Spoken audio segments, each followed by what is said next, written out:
आज हम बात करेंगे भारतीय षट दर्शन के बारे में कि दर्शन कितने हुए। दर्शन मोटा मोटी भारत में 6 दर्शन हुए हैं, जिनके नाम है सांख्य दर्शन, योग दर्शन, न्याय दर्शन, वैशेषिक दर्शन, पूर्व मीमांसा दर्शन और उत्तर मीमांसा दर्शन। उत्तर मीमांसा दर्शन को वेदांत भी कहते हैं। ये 6 दर्शन दिए गए। पहले हम समझेंगे दर्शन का क्या अर्थ है। दर्शन का अर्थ होता है किसी के वस्तु या कोई ज्ञान भक्ति किसी भी प्रकार से हम कोई चिंतन करते हैं, उस चिंतन को दर्शन कहते हैं। और ये कई प्रकार की विचारधाराओं से कर सकते हैं, इसको हम दर्शन कहते हैं। उस चिंतन को ही दर्शन कहते हैं। वो आध्यात्मिक भी हो सकता है, वो भौतिक भी हो सकता है।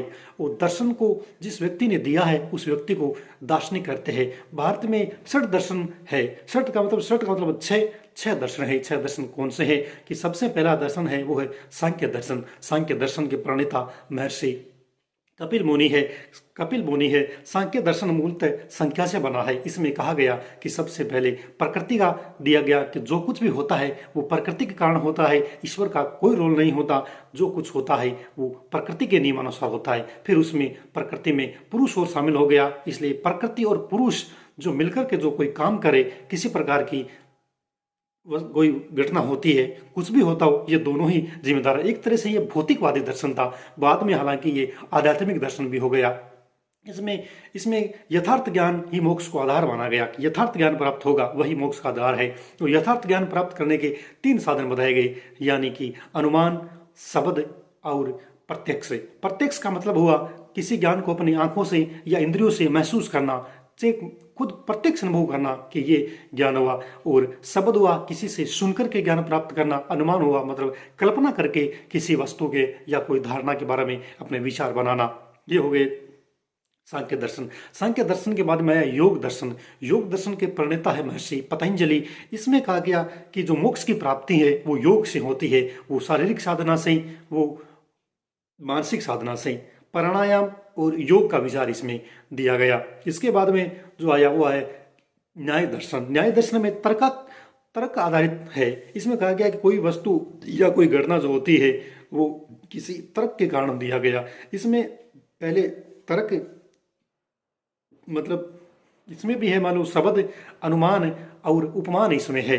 इसमें कहा गया कि जैसे मान लो किसी पर्वत में आग सिंचित होती है, आग लगी हो, वहां पर धुआं उठता है।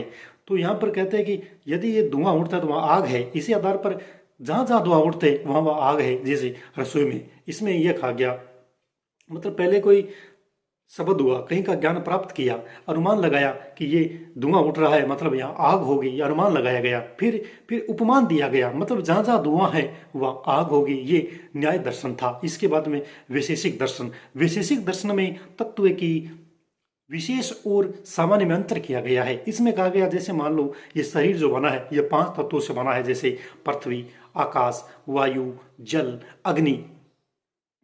इनसे ये तत्व बना है। अग्नि को यहाँ पर तेज भी बोल सकते हैं, प्रकाश भी बोल सकते हैं। ये 5 तत्वों से बना है। इस तरह से इसमें एक तरह से परमाणुवाद की संरचना है। ये भी एक तरह से भौतिकवादी दर्शन था। उसके बाद में मीमांसा या पूर्व मीमांसा दर्शन जो है, जिसके इसे वैशेषिक के जो थे उसके तो थे महर्षि कणाद, और मीमांसा के जो प्रणेता है वो थे जैमिनी। इसमें भी मीमांसा का अर्थ होता है किसी अर्थ लगाने की कला, कोई किसी को अर्थ लगाना, मूल विवेचन उसके करना होता है मीमांसा में। इसमें मूल विवेचना की गई कि आदमी को मोक्ष प्राप्त करने के लिए, व्यक्ति को मोक्ष प्राप्त करने के लिए वेद आधारित कर्मकांड करने चाहिए। इसमें वेदों पर महत्व दिया गया कि आदमी यज्ञ करेगा या और कोई काम करेगा जो वेद आधारित हो तो उससे पुण्य मिलेंगे, उस पुण्य से उसे स्वर्ग प्राप्त होगा। और वो स्वर्ग और सुख जो मिलेगा उससे पुण्य संचित के आधार पर मिलेगा।